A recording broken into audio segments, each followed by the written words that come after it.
Friends, ఒక చిన్న uranium పెల్లెట్ని ఊహించుకోండి. దాని పరిమాణం కేవలం ఒక వేరుశనగ గింజంత మాత్రమే ఉంటుంది. కానీ అది అసలు అంత పవర్ఫుల్ ఎలా కాగలదని మీరు ఎప్పుడైనా ఆలోచించారా? అది ఒక్కటే వేల ఇళ్లకు ఒక సంవత్సరం మొత్తం విద్యుత్తును ఎలా ఇవ్వగలదు? నిజంగానే ఇంత చిన్న వస్తువులో ఇంత ప్రమాదకరమైన శక్తి దాగి ఉంటుందా? ఒకవేళ నేను మీతో ఈ శక్తిని పొందడం వెనుక ప్రపంచంలోనే అత్యంత సంక్లిష్టమైన మరియు ప్రమాదకరమైన ప్రక్రియలలో ఒకటి దాగి ఉందని చెబితే మీరు నమ్ముతారా? ఎందుకంటే ఈరోజు నేను మిమ్మల్ని ఒక రహస్య ప్రపంచంలోకి తీసుకెళ్ళబోతున్నాను. అక్కడ భూమి అడుగున దొరికే ఒక సాధారణ రాయిలా కనిపించే దానిని ఎన్నో హైటెక్ మెషిన్లు, ప్రమాదకరమైన కెమికల్స్ మరియు అత్యంత కఠినమైన పరిస్థితుల గుండా పంపించి న్యూక్లియర్ ఫ్యూయల్గా మారుస్తారు. ఇక్కడ ప్రతి అడుగులోనూ ఖచ్చితత్వం ఉండాలి, ప్రతి ప్రక్రియలో నియంత్రణ ఉండాలి, మరియు చేసే చిన్న తప్పు కూడా పెద్ద ప్రమాదానికి కారణం కావచ్చు. సో రండి, ఇప్పుడు ఎటువంటి ఆలస్యం చేయకుండా ఎన్రిచ్డ్ యురేనియం యొక్క పూర్తి నిజం, భూమి అడుగున దాని ప్రయాణం మొదలుకొని న్యూక్లియర్ రియాక్టర్ వరకు అన్ని విషయాల్ని డీటెయిల్డ్గా తెలుసుకుందాం. సో అన్నిటికంటే ముందు సమయంలో కొంచెం వెనక్కి వెళ్ళి చరిత్రను తెలుసుకుందాం రండి.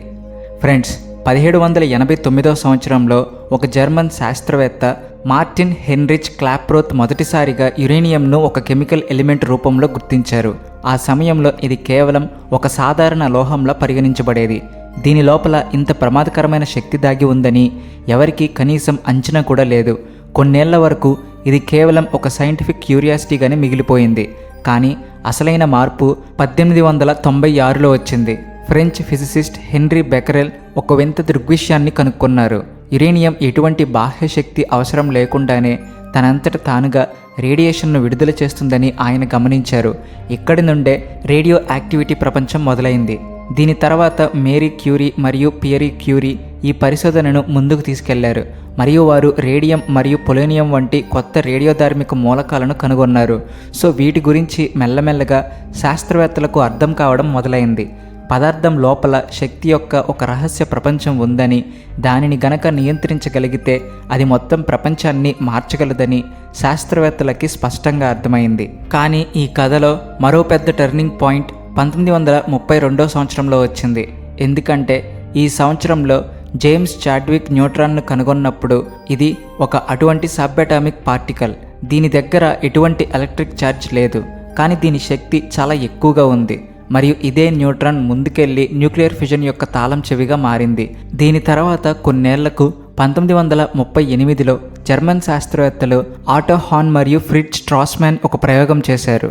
అందులో వారు కనుగొన్నది ఏమిటి అంటే, యురేనియం పరమాణువులపై న్యూట్రాన్లను పంపినప్పుడు అవి విచ్ఛిన్నమవుతున్నాయి మరియు ఈ ప్రక్రియలో భారీ మొత్తంలో శక్తి విడుదలవుతుందని.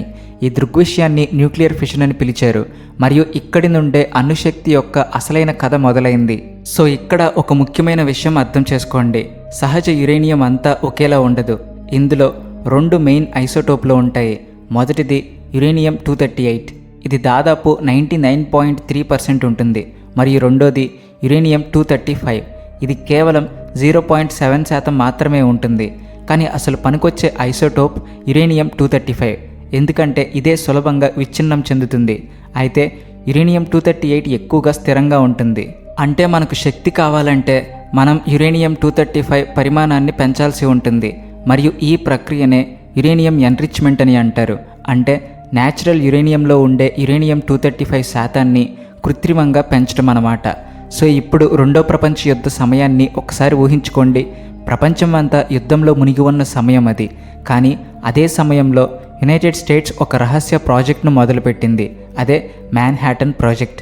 అక్కడ ప్రపంచంలోని అతిపెద్ద శాస్త్రవేత్తలంతా కలిసి పనిచేస్తున్నారు. వారి గోల్ యురేనియంను ఎన్రిచ్ చేసి అటువంటి ఆయుధాన్ని తయారు చేయడం. దాని శక్తి ముందెన్నడూ చూడని విధంగా ఉండాలి. ఈ ప్రాజెక్టులో ఎన్రికో ఫెర్మి మరియు రాబర్ట్ ఓపెన్ హైమర్ వంటి గొప్ప శాస్త్రవేత్తలు ఉండేవారు. వారు ఎటువంటి టెక్నిక్స్ డెవలప్ చేశారు అంటే వాటి ద్వారా యురేనియం ఐసోటోప్లను వేరు చేయవచ్చు. సో ఈ పరిశోధన ఫలితమే హిరోషిమాపై వేసిన అటామిక్ బాంబు.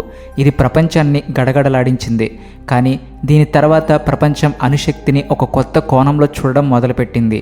ఇప్పుడు ఫోకస్ వినాశనంపై కాదు, ఎలక్ట్రిసిటీ ప్రొడక్షన్పై ఉంది. ఎందుకంటే న్యూక్లియర్ పవర్ ప్లాంట్లలో ఉపయోగించే యురేనియం అంత ఎక్కువగా ఎన్రిచ్ చేయబడదు.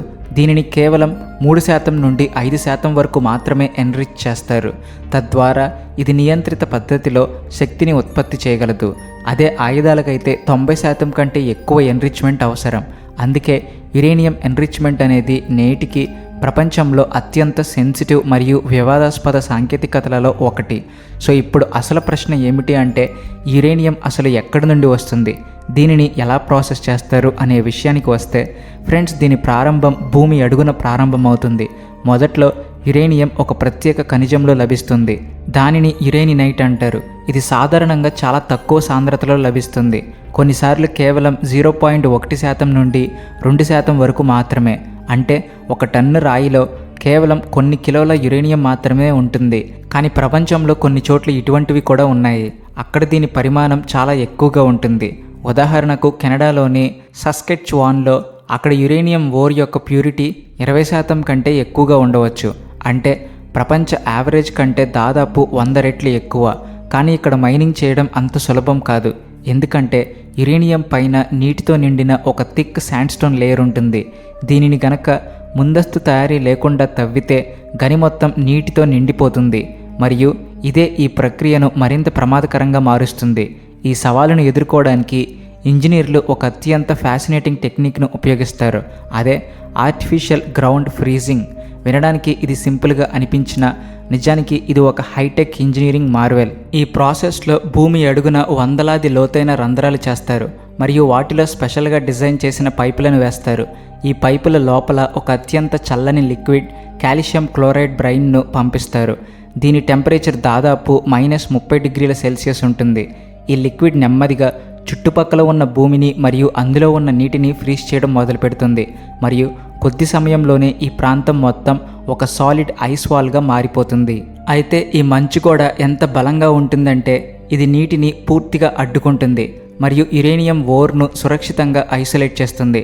సో దీనివల్ల మైనింగ్ ప్రాసెస్ ఎటువంటి ఫ్లడ్డింగ్ లేకుండా మొదలు పెట్టవచ్చు.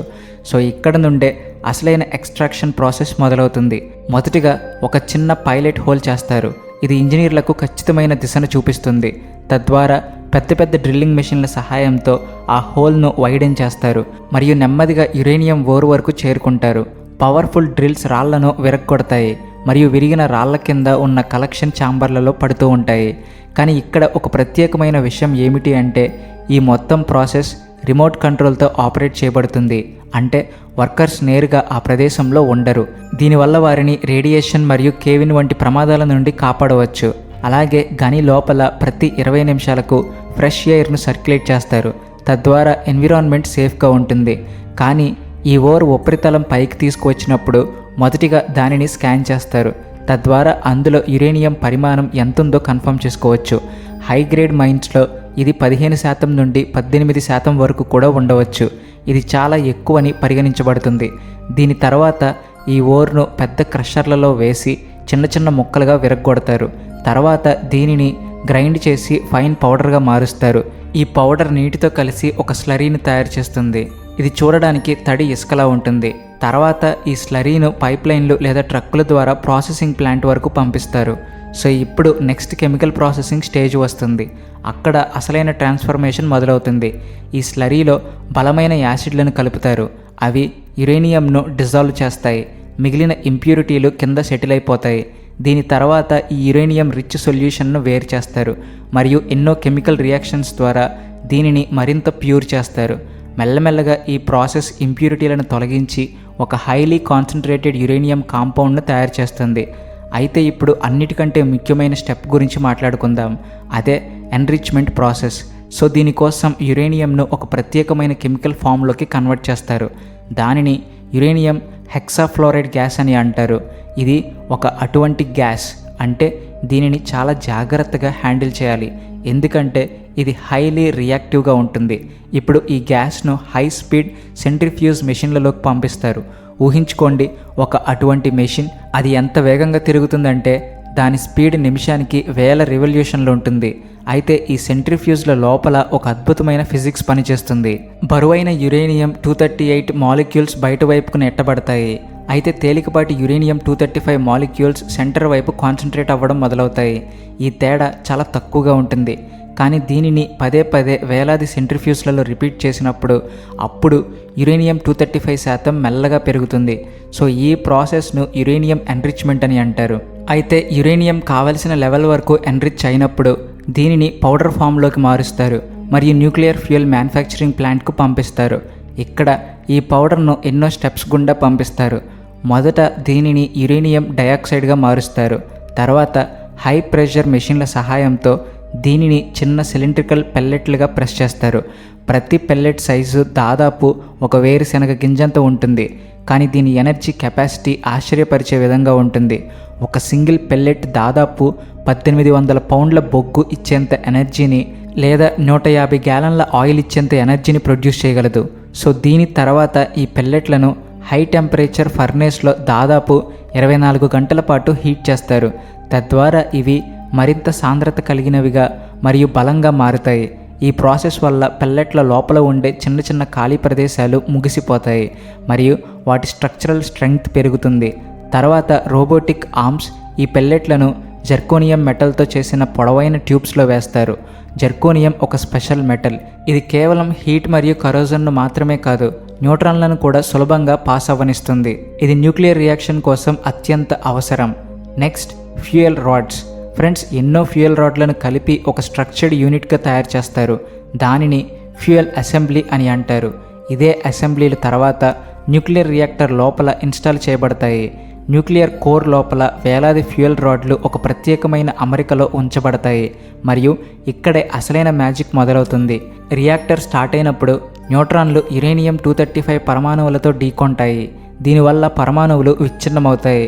ఈ ప్రాసెస్ను న్యూక్లియర్ ఫిషన్ అని అంటారు. ఈ సమయంలో చాలా ఎక్కువ హీట్ విడుదలవుతుంది మరియు దాంతోపాటు కొత్త న్యూట్రాన్లు కూడా తయారవుతాయి. ఇవి ఇతర పరమాణువులను విడగొడతాయి మరియు ఈ విధంగా ఒక చైన్ రియాక్షన్ మొదలవుతుంది. అయితే మరోవైపు ఈ రియాక్షన్ను కేర్ఫుల్గా కంట్రోల్ చేస్తారు.